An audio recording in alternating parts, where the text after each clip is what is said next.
कृष्णा अवतार की भक्तों कथा सुनाते हैं, पावन कथा सुनाते हैं। जब जब पाप बढ़े धरती पर उसे मिटाते हैं, हम कथा सुनाते हैं।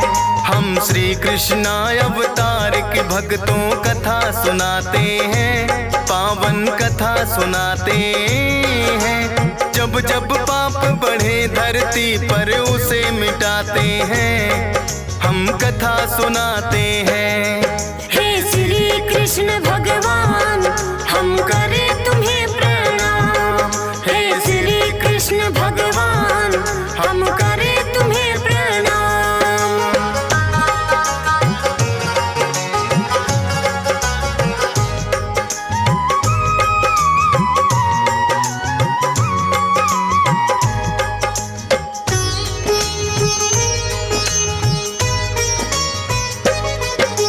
मथुरा नगरी के राजा थे उग्रसेन था नाम, बड़ा दयालु और धर्मात्मा करे नेक सबका। पवन रेखा उनकी अर्धांगिनी पतिव्रता नारी, उग्रसेन को भी लगती थी वो तो बड़ी प्यारी। एक दिन सखियों संग वो तो गई घूमने उपवन में, भूल गई थी रास्ता वो तो बिछड़ गई इस कारण। दुर्गालिक नामक एक राक्षस फिर तो वहां आया, पवन रेखा के साथ मिलन उसने करना चाहा। उग्रसेन अपनी माया से वो बन जाते हैं, पावन कथा सुनाते हैं। जब जब पाप बढ़े धरती पर उसे मिटाते हैं, हम कथा सुनाते हैं। हे श्री कृष्ण भगवान हम करें तुम्हें प्रणाम। हे श्री कृष्ण भगवान हम करें तुम्हें प्रणाम।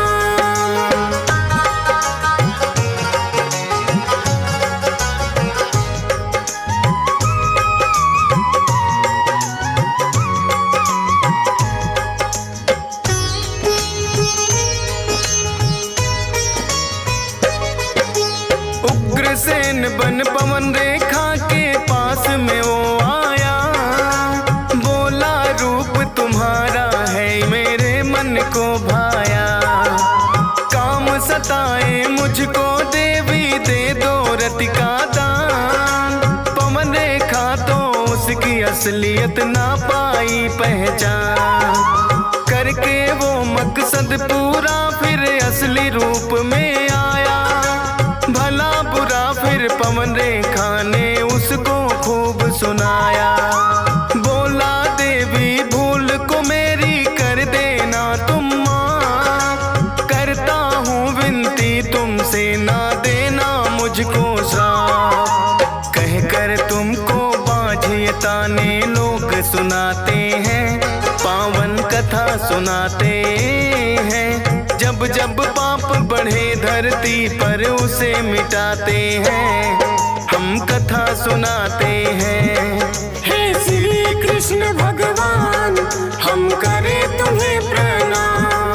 हे श्री कृष्ण भगवान हम करें तुम्हें प्रणाम।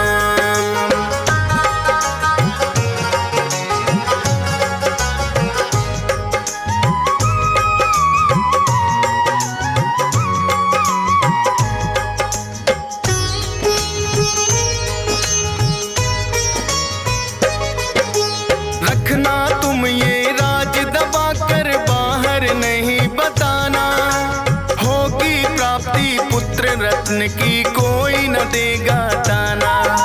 बड़ा वीर और पराक्रमी बालक कहलाएगा, अपने बल से नौखंड धरती जीत दिखाएगा।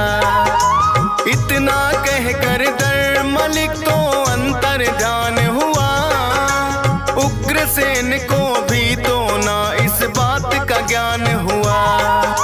पवन रेखा के गर्भ से फिर तो पुत्र ने जन्म लिया, उग्र उग्रसेन भी पाकर सुत तो बड़ा ही हर्षित हुआ।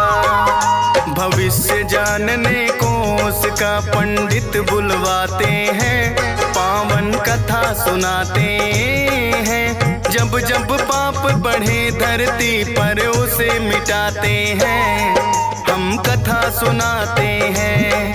हे श्री कृष्ण भगवान हम करें तुम्हें प्रणाम। हे श्री कृष्ण भगवान हम करें तुम्हें प्रणाम।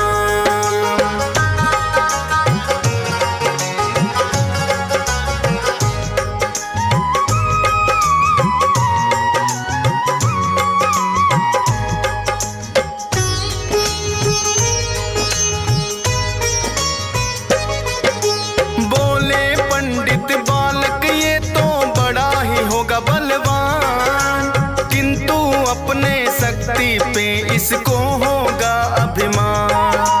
साधु संतों और प्रजा पर करेगा अत्याचार, आएंगे हरि खुद ही निपटने जब बढ़ जाए दुराचार। सच होगी ये भविष्यवाणी जो की हमने आज, खुद बन जाए राज छीन के उग्रसेन तेरा राज।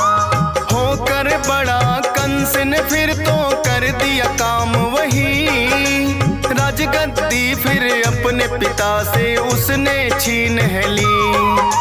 अत्याचार फिर तो उसके सब पर बढ़ जाते हैं, पावन कथा सुनाते हैं। जब जब पाप बढ़े धरती पर उसे मिटाते हैं, हम कथा सुनाते हैं।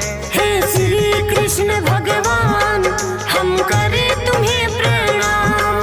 हे श्री कृष्ण भगवान हम करें तुम्हें प्रणाम।